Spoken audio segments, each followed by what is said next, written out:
I'm starting slow right now. I'm looking at the stream myself and I don't see anything happening. So if I'm live, I'm sorry. I'm going to take a quick second to let this go live. Live in 8 seconds, 6 seconds. Oh, it's published, so it should be live.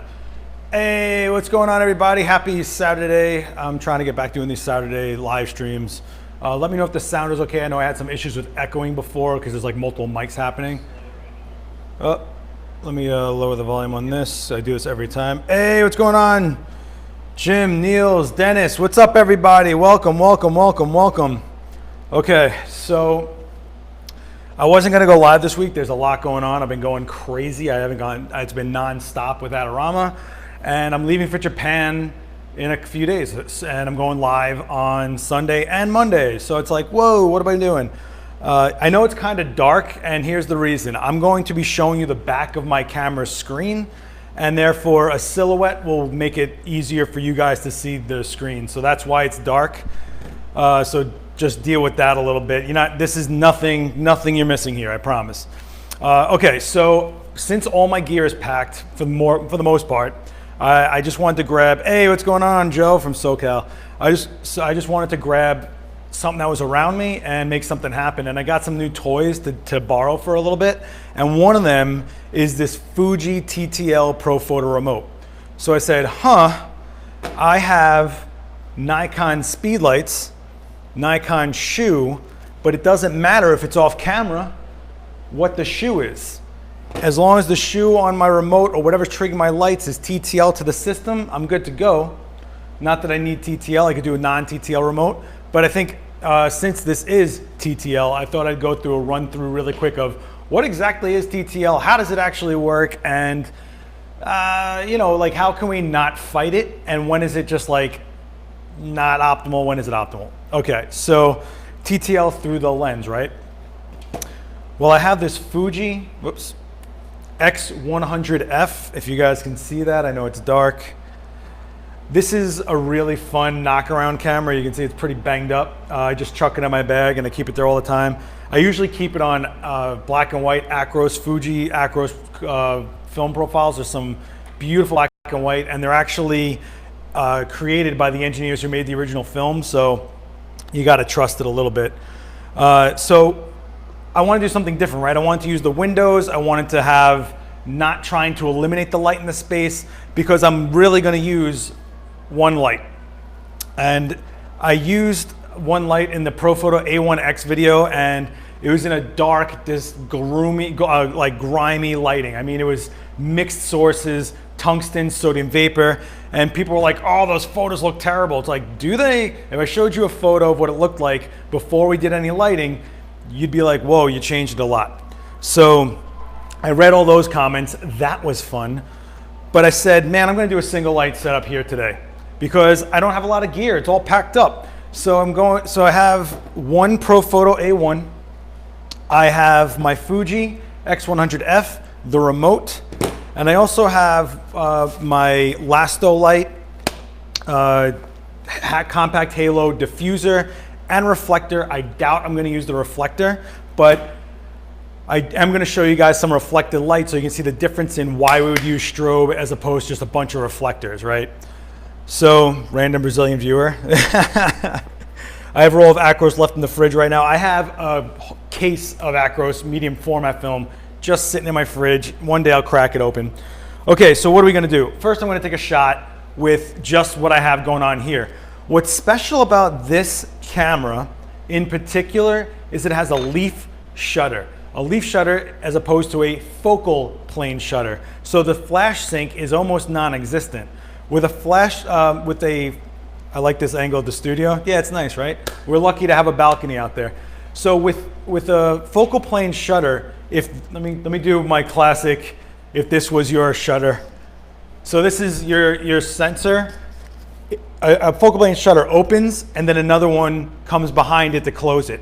Now the faster your shutter speed gets, the more the other one starts catching up. So it goes from here to here and travels down as opposed to open the whole time and closes. So that's why when you go to faster shutter speeds, you only have half of the frame exposed because the other half is covered by the shutter, you know? And the faster the shutter is, the more you cover. With leaf shutter, it's closing to the center. So technically, it's always gaining light at some point, okay? There's obviously limitations, but it's a really cool feature of the 100F because it's an on-camera flash that you can kind of always keep on. It's just like a quick fill light to just snap in and get out, you know? Hello from Italy. All right, now we got worldwide going here. Okay, so this camera goes down to 200 ISO before you go into like low settings. So we're gonna shoot at 200 ISO, and I'm going to shoot pretty wide open. So this is a 23 millimeter on a crop sensor, which is basically like a 35-ish, 38-ish, I guess I'd say. I never get those right, but whatever. And it's an f2 lens, so I can open pretty wide and get a lot of light coming in. So first of all, this isn't a portrait lens, right? I'm not gonna compress the space. I'm gonna get the space. But at f2, I can make that pretty out of focus and get her to pop off of it. However, that doesn't mean that the light's gonna look right. So let's do this. I'm gonna turn this camera on. I'm gonna set it to f2. I'm gonna go into 200 ISO, but I'm gonna leave the shutter on automatic. So basically, I'm an aperture priority, and I'm doing that for a reason, because aperture priority is pretty ideal when it comes to TTL. Because when let me do the shot first, and then we'll go into the flash. So, let me change my white balance, because for some reason I had it something else. I'm gonna set my white balance to daylight. We're not gonna do automatic. Get okay. And we're looking at her, and oh, she's so pretty. Oh, hi, hello, miss. Oh, or do you come here often? And let's take a look at what we got. That's what we're looking at. It's probably out of focus for you guys, right? But it's pretty silhouetted. Let me see, can I get it? Better? So you can basically see that she's there, we're seeing the windows, and I have some options here. Now, I could overexpose this and blow the windows out. And that means that we have more of a highlight rather than definition behind her. And then maybe some of the light that's exposing on her face comes up. Well, we can try that. So I'll give it an EV +1. Actually, I'll give it an EV +2 and just to give you guys like a really drastic difference.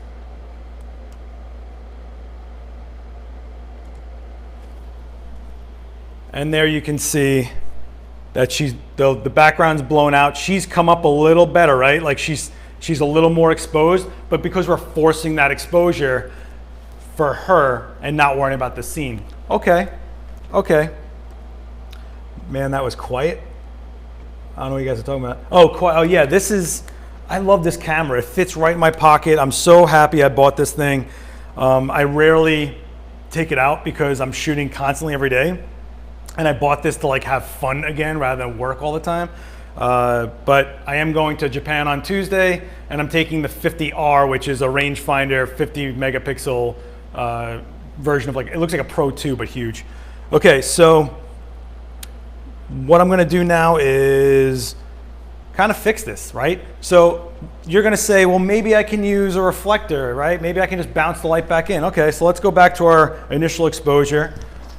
And remember, I'm not gonna do this because I don't wanna underlight her. I don't wanna make her look like one of my zombies or monsters. I wanna reflect the light in from here. So that's okay, let's do that. I'm gonna, and just so you know, the easiest way to see where you're reflecting light, when you hold it, shake it, and wherever you see like a ripple or like a strobe looking effect, that's where you're pretty much reflecting the light.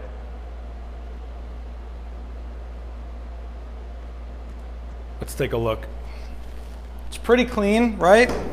It's clean, but it's boring. There's nothing shaping her. There's nothing separating her. Is this gonna expose right? Come on.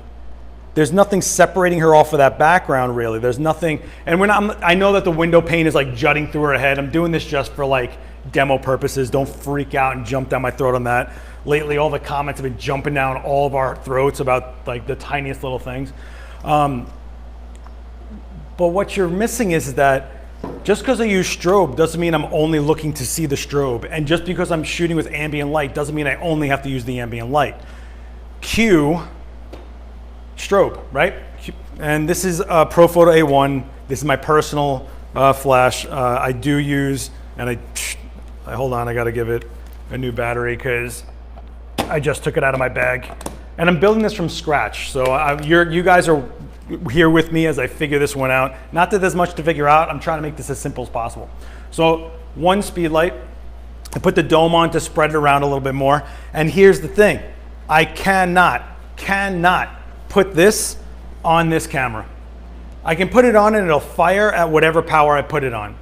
But I cannot get it to work in sync with the exposure values. Why? Because this is a Nikon shoe. This is a Fuji camera. So what am I gonna do? I'm gonna use a Fuji remote. That's what's so cool about using systems, because if this was a Nikon flash, I'd have to use a Nikon flash to trigger it and things like that. Because it's ProPhoto's own lighting system, like other lighting systems, if you have the trigger that goes to the camera, it doesn't matter what the light was for, it'll fire it and work in sync with the TTL. So I'm gonna load this guy up. I'm gonna put him on. It's so funny. It's like this tiny little camera with like this thing on top. Or you want something really funny? If this was a TTL Fuji speed light, look at this. Look at how ridiculous that is. Oh, there's more light than there is camera. It's funny. You mean you didn't replace the windows and get rid of the bar? Yeah, I know, right? I don't play games with changing my environments. I shoot in the environment. That's part of the challenge and that's part of the fun of using different locations. Okay, so tell me my AAAs are dying right now in this remote. You gotta be kidding me. Ah, fantastic. I know Daniel has some AAAs. Hopefully it doesn't die while we're using this. Okay, so it is firing the strobe. Watch me run out of battery on out of everything I can run out of battery on, it's gonna be on the trigger. Okay, so I could hand hold this, right, off camera and shape her however I want, which I could do, right? Like, I mean, if you want, we could just do that really quick. We can look through our mirrorless system here and get our ambient exposure. I'm going to give it a little bit of a minus. So the EV is only going to control my ambient light. So I can actually not worry about shutter speeds and apertures. I want my aperture to be wide open. I want the power of my light to go with the aperture I'm setting my camera to and not have to worry about that. My shutter speed is going to fluctuate, and the way that's going to happen is I'm going to tell the camera how I want it to look. The exposure value being negative, like half a stop, is telling it, hey man, those windows, make them a little darker. Or I could do plus half a stop. Hey, make those windows more blown out, and that's how it works. I know you're not a huge fan of Godox, but the Flashpoint Zoom Mini is a perfect size for speed light. So it's not that I'm not a fan of Godox or whatever like that. I'm gonna say this for like the 100,000th time. If the speed light goes with a system for studio strobes, it has to match temperature-wise. I have not found other systems other than ProPhoto that their speed light actually matches completely. Temperature, magenta green shift, you know, CTO, CTB, all that matches in their system. So when I use this as a fill light, my shadows aren't blue, they're actual true color. And that's why I'm a fan of this, and I don't care about the sizing. I'm literally just using, this trigger is tiny as hell. What, are you kidding me? Look at this. This is nuts. And now they just made an even smaller one that's just for a single light, really. But let's do this. So I'm gonna put this in TTL. I'm gonna do this a quick fire. Yeah, it fires, okay.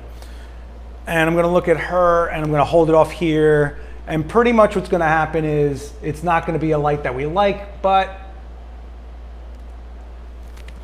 whoops, sorry guys. I messed up. I didn't put the trigger on the on all the way.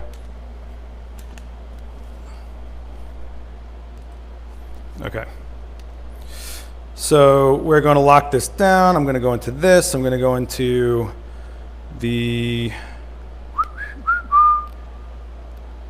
this, and let's see what happens here.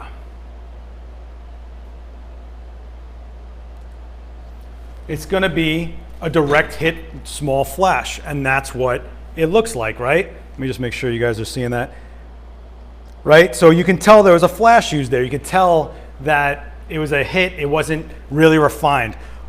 But if you have a modifier or a way to bounce this off of something, you can change that, and you can actually play games with the exposure to make her more prominent, sculpt out her jawline, her cheekbones, have the fall off hit differently. And the way I'm gonna do that is, first, I'm gonna take this out of my hand and I'm gonna mount it to just a really quick umbrella adapter, another thing that fits right in my bag. And you should just throw one in your bag, you know, if you're a speed light person like me, just keep it around. And I'm gonna put it on a stand. I'm using a C-stand because there are literally a bunch of them here, but you can use like a Matthews reverse stand, any light stand with a 5/8 post will get you there. And I'm gonna, since we already know what it looks like off camera, now what I'm gonna do is I'm gonna put a modifier in there, and something not related to this, but have you ever handheld flashed at events to get better lighting? 100% I have. And that's usually like your only option sometimes.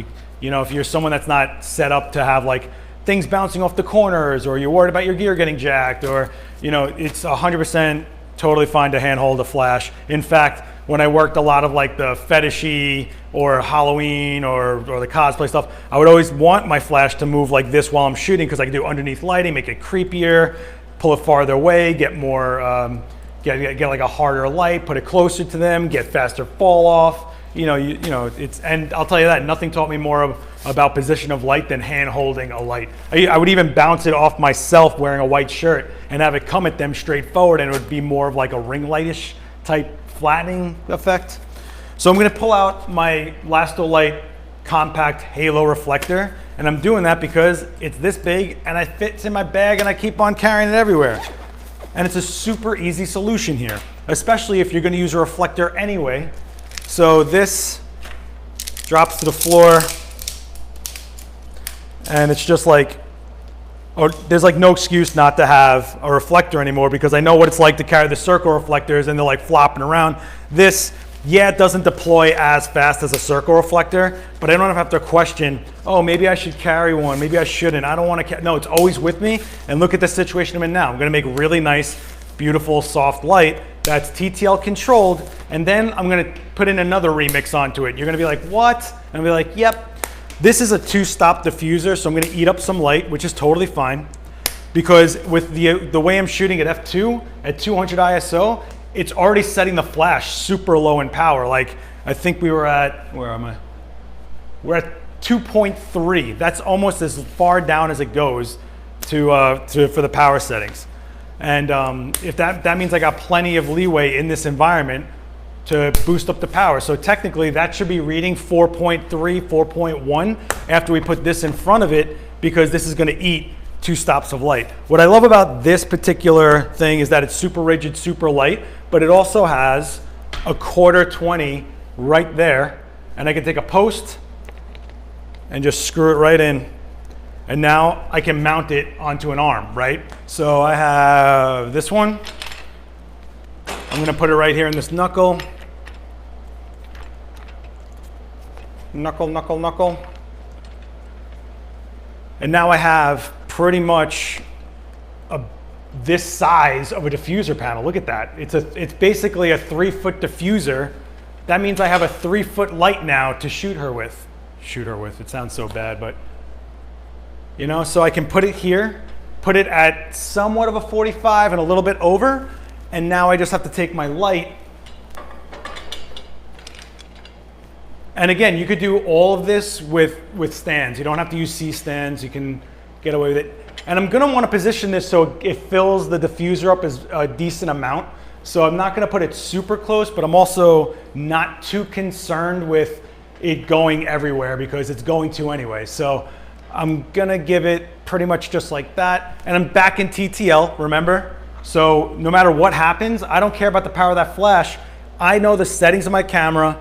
The pre-flash of this light will go like this before the shot's even taken, right? You hit the shutter, it goes pre-flash, it hits her, reflects back into the camera goes, hey, here's how much light you're putting out, and then the flash adjusts its own power, and then the shot's taken. It's milliseconds that this happens in, okay? So let's do this. I'm gonna shoot this. My shutter speed as I move around the room is changing, which is what we want. We're in aperture priority technically. I'm gonna go like this, and Boom. Look at how soft and even that light is. Let me make sure you guys are seeing this correctly. Really soft, really even. We're using the background window light to kind of light up the back of her jaw. You see that corner of her jaw is lighting up? And now we have a three-dimensional model. We have an out of focus background. Now I can play games with this, right? I said the EV changes the atmosphere. So let's say I want to really crunch down those windows and get them to be darker, right? I can do -3, which is basically making them super dark. And then you can see the difference right there, right? So I just took down the exposure. Sorry guys, I know this is like not ideal. Can you guys see that? So one before that, right? Whoops.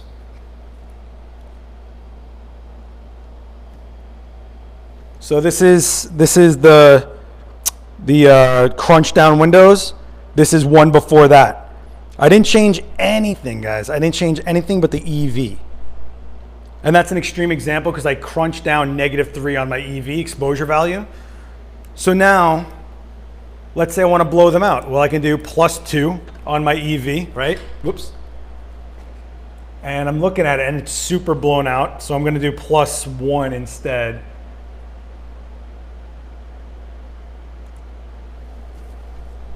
And you can see how she's all angelic now. Whoops.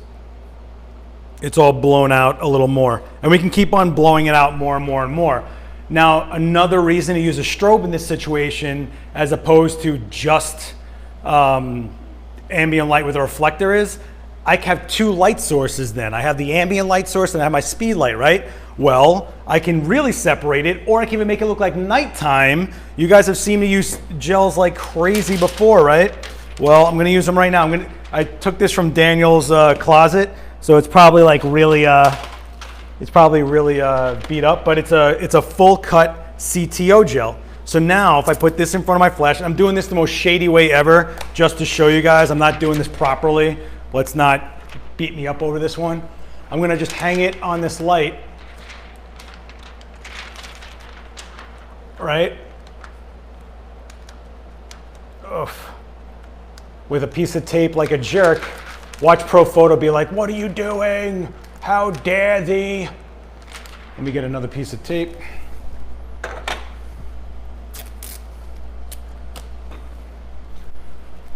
Sorry for the, this was like a haphazard demo. I didn't really think I was gonna do one today. I even put a poll up on Instagram if I should do one, and everybody was like, yeah, do one. I'm like, okay, we're doing one, yay. Hold on, guys, I'm sorry. Actually, there's probably an easier way to do this. I could just bounce it off of the, you know what? That's what I'm gonna do. I'm gonna do this a whole nother way, watch. I don't have to even shoot through this diffuser. I can do this, guys. Hang on, before we even get into that. I told you I didn't rehearse any of this, we're just doing it. I can do this and just bounce it right off of this diffuser.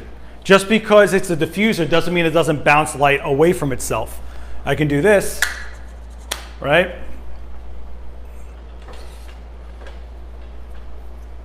And now I'm gonna bounce it off of this. I'm gonna put this back to like normal. I'm gonna look at her and I'm going to take a shot. And now look, just because it's bouncing off, it's super soft again. I don't know if you guys can see that, right? And that's just bouncing, which means you could do this off of like a white wall. Let's say you're at a reception. You know what a great place to bounce a light off is? Every single time. The corner of a room is basically like an umbrella. It's this cone pyramid shape. Hit the light in there, it comes back. Super even, super big. Now, I can hear the Pro Photo guys screaming about that tape. Yeah, I know. Well, you know what? They don't give me anything, so I can do whatever I want. Hold on, where'd my dome go? Do you guys know where I put the dome? Oh, I put it back on. So now, instead of doing tape, I can take the dome up, put the dome on top of this to hold it. And what I'm gonna do is change the white balance of my camera. I'm gonna go to my white balance, and I'm gonna change it to tungsten. because this is now a tungsten light because it's orange. But because I'm in tungsten, let me just change it over to tungsten. I'll hit OK. You can see that everything is blue in here now, right? Can you guys see that? Everything looks really blue. And what that's doing is it's counteracting all the orange that's going to come out of that light. But all this light is still in exposure, so that's going to be blue. This is going to be neutral. What? It's true. And what's even better than that, we're in TTL.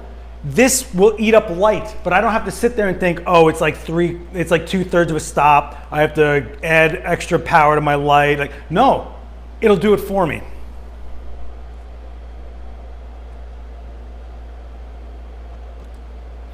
Oh, beautiful, beautiful. Can you guys see that? Can you guys see how it's neutral on her face? Wait, can you guys see that? That's neutral on her face. Oh, this is so frustrating. So and the background goes blue. Now you can overexpose the background and actually get that blue to tone down a little bit. It doesn't get so saturated as you overexpose it. So let's do that. I'm going to open up a half a stop on the EV, the exposure value, just affecting that. And I'm actually going to give this light, I'm going to say, hey, I know you think it's this exposure, but I want you to give it, we'll give it an extra 1/3 of a stop just for good measure. Let's take a look. Beautiful. And you can see that it starts becoming this, can you guys see this? I don't even know if you can see this. You guys see that? So now we're messing with 2 different temperatures of light. It looks cleaner here than it does on there for some reason. I don't know what that's about. I could also go into my custom white balance settings and choose a Kelvin value that's not exactly tungsten, but it's either more blue or less blue. So if I feel like my camera's just not getting me where I want to go, it can do that. So let's make this look super nighttime, right? I can actually underexpose the background by, I don't know, let's do 2 stops, right? And now watch this. Whoa, the sun is falling, guys. I can't tell if you guys can see this or not. The sun is falling behind her, but the light is neutral on her face. And how do we know that? She's freaking painted white. There's nothing more white balance than white. Yeah. So there's that, right? I'm gonna give it a little more. I'm gonna give it a little bit more on the light. I'm gonna go like that, and let's really crunch it down. I'm gonna go -3 on the background, and wow, yeah, totally. You guys see that? You guys see that? So it's a really good way to change the environment, get the shot that you kind of want, a different feel, a different mood. So get the clean shot and then start getting the effects going, because you can get them more looks, more feels. If she did like a daytime outfit and we shot flat, like we initially started with like the even clean light, and then she went into more of like a gown or something, we could do a nighttime shot in here without having to wait for night to happen. And that's because we're using our own controlled light source along with ambient light. Does that make sense to everybody? Yeah, no, maybe? Let's see what happens when we blow out the background. Let's just blow it out to death. Let's do plus, oh, that's nice, I like that. I don't even know what I'm in. Plus 1 2/3, and, oh, it's freaking out. My batteries are dying everywhere, guys. And look at that, she's super angelic now. Super angelic. But you see how the blue is less saturated because it's underexposed? And it's really easy to get, when you start getting all these tips and tricks and skills and techniques and gimmicks, as Daniel would call them, in your pocket as like a card in a deck, it's really easy to not know which card to pull. But at least you can get something in your deck of cards that says, I'm trying to say this, what's a tool I have at my disposal? And you're seeing me change the entire scene with just 1 speed light, a diffuser disc as a reflector, or a diffuser, and daylight. Now keep in mind, the daylight's gonna keep changing. but it's okay because I'm in aperture priority mode and my shutter speed will fluctuate automatically based on the change of the ambient light. But I can control the exposure difference of my flash and my ambient light by using my exposure value. Plus or minus 3 stops one way or another can change the ambient light without affecting my speed light, my strobe, whatever light you're using, okay? Does any of this sink in? Is this helpful at all? It's funny how this went from me going, hey guys, I want to show you how I could use my Nikon Pro Photo with a Fuji in TTL. I was like, yeah, now it's a total TTL demo, right? However, the problem with TTL, what's the problem with TTL? You guys know what the problem is. It's not consistent. It's remetering every single time. What is the problem with that? Well, after this drink of water, I'll tell you.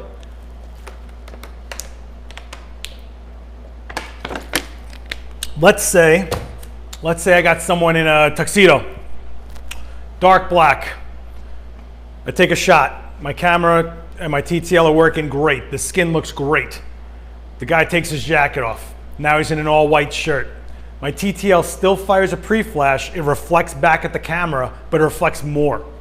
The subject didn't change. The skin tone didn't change. All that changed was he's wearing more white. Odds are it will underexpose the strobe because it's seeing more light reflecting back. It doesn't know what you're trying to shoot. It just knows the light that's coming back from the strobe. And you have to be aware of that. Also, not all TTL is created equal. There's plenty of TTL systems out there, and it's usually more for the camera than it is the light. That overexposes a little bit, underexposes a little bit. You know, things affect TTL in different ways. Even third-party lenses can have an effect on TTL. So be mindful of that. Canon is notorious for overexposing a little bit in their TTL. In fact, when you get a ProPhoto light and it's TTL, it'll tell you to drop back a little bit on your camera for TTL. Nikon is one of the reasons I stuck with Nikon for so long is because I'm such a speedlight guy, is that their TTL was so ridiculously good. And guys like Joe McNally can attest to that, who built an entire philosophy of shooting based on their TTL. And I'm really happy with ProPhoto's TTL. I think it's been some of the most accurate that I've seen. And it's different. Recompose, get a different exposure too.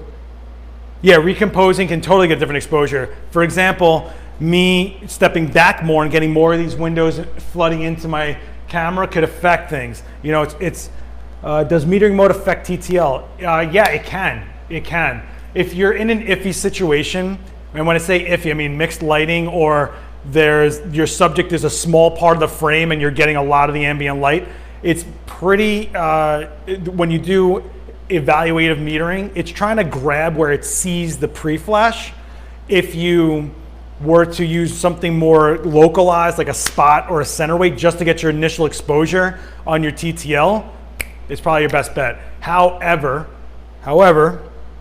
keep in mind that when you're not using the matrix metering, the whole scene metering, the exposure for the space, the ambient light, gets off shifted a lot. So it does affect it, but keep it in matrix for the most part, unless you're getting some weird dodgy results from the TTL, in which case I would go and just shoot the person or the subject wherever you're going to shoot them tight and get that, because as long as their distance to the light didn't change, the power of the light in the next shot shouldn't change. The distance of the light to the subject is everything, okay? Hey, what's going on, Scott? There's a lot of things. Oh, and I should also mention that not all systems do this, but ProPhoto does actually, is it locks in the TTL settings. I took a shot of Sheila and it gave me 4.3 as the power settings.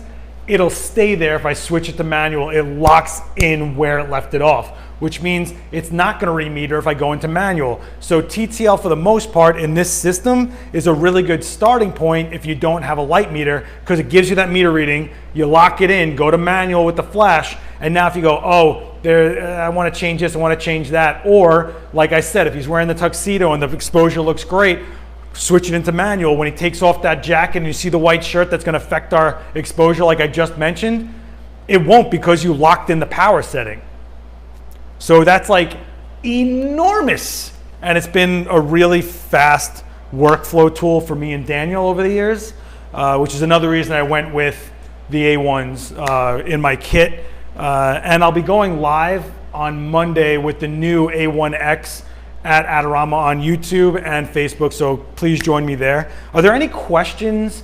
I mean, it's simple in build, but there was like 4 different mechanics going on there, right? The TTL, the leaf shutter, which by the way, the leaf shutter has easily been going up to 600, let me see, hold on. Yeah, 6/40th of a second. That would have sent any light into high-speed sync, but because I have a leaf shutter on this camera, which is, I love this camera. Because I have a leaf shutter on this camera, I don't have to worry about high-speed sync. Problems with high-speed sync: 1, it shoots the power of your flash all the way to the top, which makes it beat the hell out of it and drain your battery. 2, you typically have to get your light really close to your subject. If I have a leaf shutter that doesn't care about high-speed sync, I don't have to worry about things like that. High-speed sync is not ideal. It's almost like a back door to get where you want to go. I'm not a big fan of. No, so yeah, Godox and Flashpoint now have the lock-in, but they didn't. So if you have older Flashpoint triggers or older Flashpoint lights, they didn't have that lock-in, and I know that for a fact. Why not spot metering, single focus point, lock-in, and recompose? Robbie, you're talking about the TTL. Is that what you're talking about with the why not spot metering single point? Well, this is also a scene where I'm saying you're mixing in ambient light settings with a strobe setting exposure, 2 different exposures. So that's why I usually tell you guys keep the matrix metering going. Wow, yeah, so that was a fun one. Everyone get something out of that one? I tried to do I know I did the unboxings and you guys don't want to see like new product so much, but you know, I'm just trying to throw whatever I can on this channel when I find time. I'm just going live constantly for Adorama and other channels and things like that, and I just keep neglecting this channel. So I wanted to come in here while I have a minute. I'm getting ready to go to Japan, so all my gear's locked. I made no plans to shoot today. Oh man, I am tired. Any questions, guys? Robbie, did I answer your question? I don't remember. Did I answer that? Why not spot metering? Because you want to get an overall metering for the space if you're using the ambient light.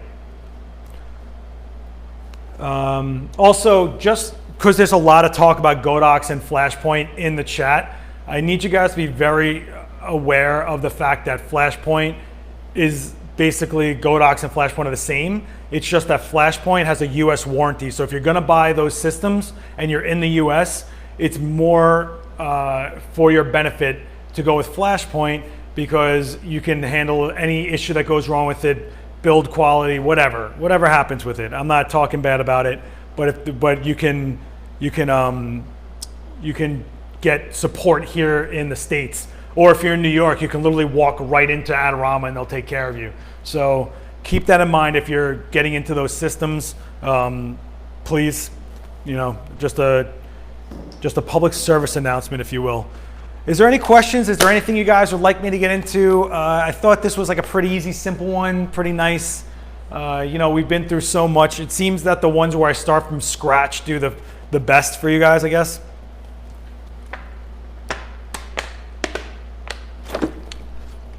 I have a Flashpoint, but I'm in Canada.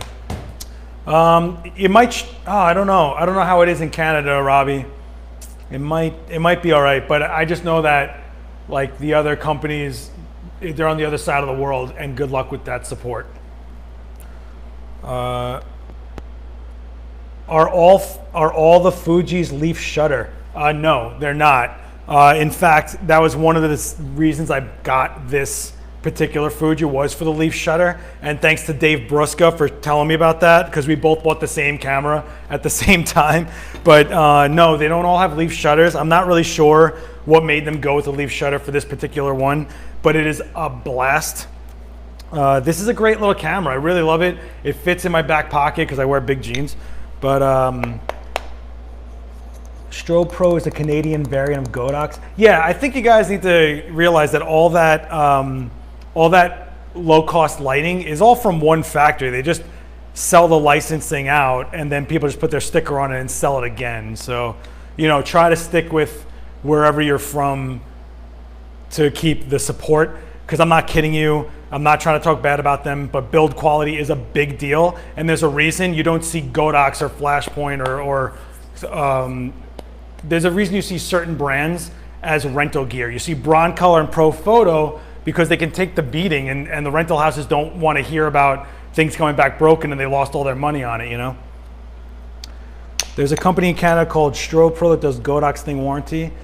We have Pixapro in the UK. That's a Godox, but with warranty. Yeah, it's all the same company with a warranty in whatever country that they're being distributed in. In fact, I think that's part of the deal, is that it's like a distribution.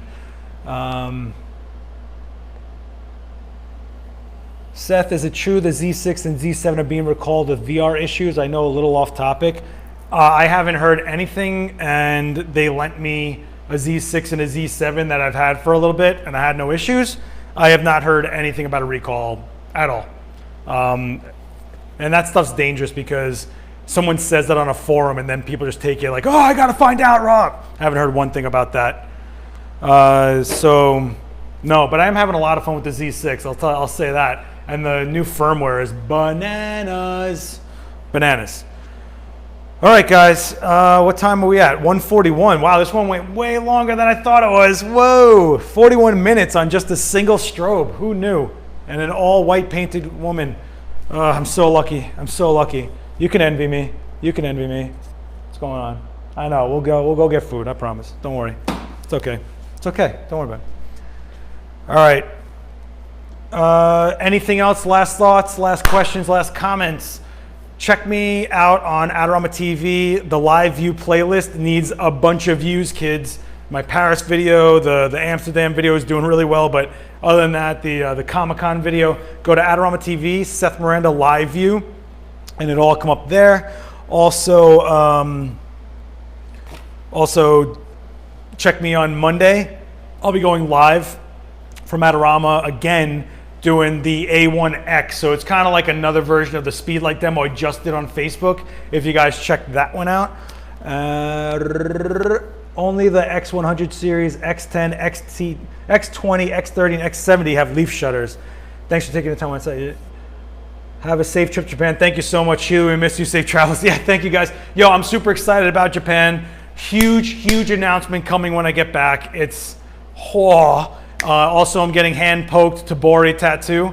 I'm pretty psyched about that. I actually made an appointment. As soon as I found out about the trip, I got an appointment with a legacy artist out there. I'm so psyched.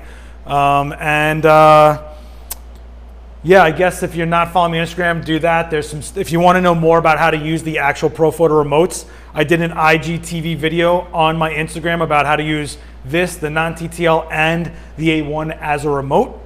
It has come to our attention the vibration reduction built into some Z6, Z7 mirrorless cameras does not achieve full potential. We will repair affected cameras free of charge. I didn't hear that, Ronald. I didn't hear that.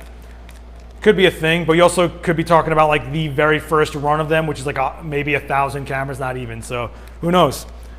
I don't know one company that hasn't had a recall or has had a firmware that's completely crippled their camera and didn't even do a recall. So take that for what it is. Big announcement from Hugh. I can't talk about that at the moment. It's a big deal. This is a big deal, this release. This announcement. The live view videos are awesome. Thanks so much, man. Yeah, share the live view videos around. They're like the lowest views of the channel, so I would really appreciate it if you guys could share those videos around. I'll see you guys on Rewind, obviously. I'm gonna skip one while I'm in Japan. I'll try to do it from remote location in Tokyo, but I don't think I'm gonna be able to, given the scheduling. Yeah, some serial numbers that are affected. Yeah, it's just, they probably rushed the manufacturing for the demand, because Nikon has been famous for not having the resources to build what they sell out on right away. Look at the D850, took forever to get that camera, and it's still selling. And I still love this camera. If you haven't tried the D850, I urge you. I am so psyched to have it. I don't know if I'm gonna do the NDA hovering. I don't think I'm gonna be able to do a rewind from Japan. I'm gonna give it a shot. It's just gonna be me and Fernando out there. I'll give it a shot. Anything else? Am I missing anything?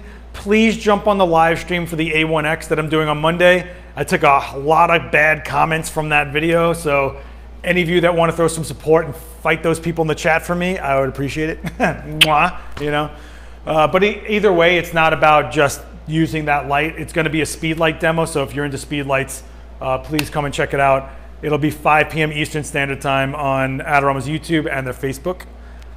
And yeah. Anything else, guys? Last questions? We in, we out? Thank you guys so much. Listen, I had no idea what I was getting into when I was starting this channel. Thank you guys so much. And thank you for everything you've supported me on with Adorama and buying the merch and using my affiliate link. So if you're buying anything coming up and you want to go through Adorama, go to adorama.com/lastxwitness, and that'll help fund the channel here, actually, so I can get better equipment and things. I'm trying to just have the channel fund itself. This is a story as old as Nikon F4, had a huge controversy, several serial ranges. Yeah, honestly, people can say that all the about recalls. There hasn't been one company in the game that hasn't had a recall. 100%, 100%. Thank you, Raul. Mike, thank you so much. I'll see you Monday. Oh, and Sunday, tomorrow, I'm going live on Twitch. So I don't know if any of you guys are gamers, but come play some games with us, me and Josh Soleil on Twitch. Twitch.tv/AdoramaXP. Is that a P? Yeah, it's a P for you guys, right? All right. It was way more smoke than fire. It always is. You know what's worse? Bad firmware. Bad firmware is the worst because it's 100% affecting every piece of gear that has that firmware, and it's like a virus. I mean, look at Sony. They couldn't record images to their memory cards if you had autoplay preview on or something like that for like 2 weeks. It's crazy. You're the real deal. Thank you so much. Thank you guys. You're the real deal. Are you kidding me? This is what an audience should be. It shouldn't be people like sharpening their fangs, getting ready to pound on a keyboard every time you try to do something. You guys are the real deal. Thank you so much. Stay safe. Oh, dude, Mike, that's you, DHC? Oh, man, I didn't know that. Oh, heads up, the laptop might go back up for grabs. That's right. We might be giving away the laptop to someone else. The guy who won it has not claimed it. Crazy, right? So jump on Adorama's Twitch channel tomorrow. We might be pulling another new name to win that. Thank you guys so much. Thank you, thank you, thank you. I'm going to get out of here. Let me pull this out of my pocket. It is amazing outside. It's like summer. I got to get out there. I mean, I just, you know, I've been working nonstop. I gotta meet some women out there. No, just kidding. I'm playing. All right, I'm out of here. All right, guys. Thank you so much. Peace.